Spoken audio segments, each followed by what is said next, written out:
JFK's inaugural address, January 20th, 1961, 12:11 EST. We observe today not a victory of party but a celebration of freedom, symbolizing an end as well as a beginning, signifying renewal as well as change, for I have sworn before you and Almighty God the same solemn oath our forebears prescribed nearly a century and 3/4 ago.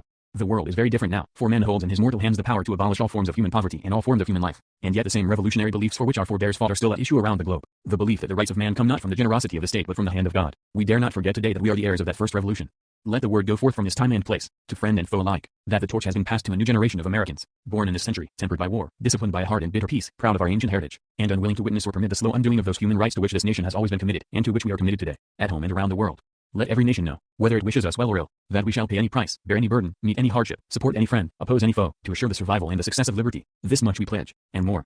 To those old allies whose cultural and spiritual origins we share, we pledge the loyalty of faithful friends. United, there is little we cannot do in a host of cooperative ventures. Divided, there is little we can do, for we dare not meet a powerful challenge, at odds, and split asunder. To those new states whom we welcome to the ranks of the free, we pledge our word that one form of colonial control shall not have passed away merely to be replaced by a far more iron tyranny. We shall not always expect to find them supporting our view, but we shall always hope to find them strongly supporting their own freedom, and to remember that, in the past, those who foolishly sought power by riding the back of the tiger ended up inside. To those people in the huts and villages of half the globe struggling to break the bonds of mass misery, we pledge our best efforts to help them help themselves, for whatever period is required.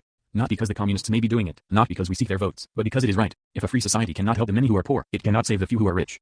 To our sister republics south of our border, we offer a special pledge, to convert our good words into good deeds, in a new alliance for progress, to assist free men and free governments in casting off the chains of poverty. But this peaceful revolution of hope cannot become the prey of hostile powers. Let all our neighbors know that we shall join with them to oppose aggression or subversion anywhere in the Americas, and let every other power know that this hemisphere intends to remain the master of its own house. To that World Assembly of Sovereign States, the United Nations, our last best hope in an age where the instruments of war have far outpaced the instruments of peace, we renew our pledge of support, to prevent it from becoming merely a forum for invective, to strengthen its shield of the new and the weak, and to enlarge the area in which its writ may run. Finally, to those nations who would make themselves our adversaries, we offer not a pledge but a request, that both sides begin anew the quest for peace, before the dark powers of destruction unleashed by science engulf all humanity in planned or accidental self-destruction. We dare not tempt them with weakness, for only when our arms are sufficient beyond doubt can we be certain beyond doubt that they will never be employed. But neither can two great and powerful groups of nations take comfort from our present course, both sides overburdened by the cost of modern weapons, both rightly alarmed by the steady spread of the deadly atom, yet both racing to alter that uncertain balance of terror that stays the hand of mankind's final war. So let us begin anew, remembering on both sides that civility is not a sign of weakness, and sincerity is always subject to proof. Let us never negotiate out of fear, but let us never fear to negotiate. Let both sides explore what problems unite us instead of belaboring those problems which divide us. Let both sides, for the first time, formulate serious and precise proposals for the inspection and control of arms, and bring the absolute power to destroy other nations under the absolute control of all nations. Let both sides seek to invoke the wonders of science instead of its terrors. Together let us explore the stars, conquer the deserts, eradicate disease, tap the ocean depths, and encourage the arts and commerce. Let both sides unite to heed in all corners of the earth the command of Isaiah, to undo the heavy burdens. Let the oppressed go free. And if a beachhead of cooperation may push back the jungle of suspicion, let both sides join in creating not a new balance of power, but a new world of law, where the strong are just, and the weak secure, and the peace preserved. All this will not be finished in the first 100 days, nor will it be finished in the first 1,000 days, nor in the life of this administration, nor even perhaps in our lifetime on this planet. But let us begin. In your hands, my fellow citizens, more than mine, will rest the final success or failure of our course. Since this country was founded, each generation of Americans has been summoned to give testimony to its national loyalty, the graves of young Americans who answered the call to service around the globe.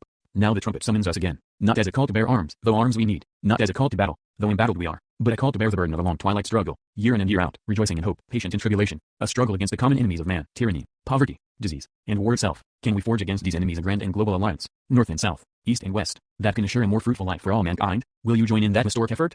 In the long history of the world, only a few generations have been granted the role of defending freedom in its hour of maximum danger. I do not shrink from this responsibility. I welcome it. I do not believe that any of us would exchange places with any other people or any other generation. The energy, the faith, the devotion which we bring to this endeavor will light our country and all who serve it, and the glow from that fire can truly light the world. And so, my fellow Americans, ask not what your country can do for you, ask what you can do for your country. My fellow citizens of the world, ask not what America will do for you, but what together we can do for the freedom of man. Finally, whether you are citizens of America or citizens of the world, ask of us here the same high standards of strength and sacrifice which we ask of you. With a good conscience our only sure reward, with history the final judge of our deeds, let us go forth to lead the land we love, asking his blessing and his help, but knowing that here on earth God's work must truly be our own.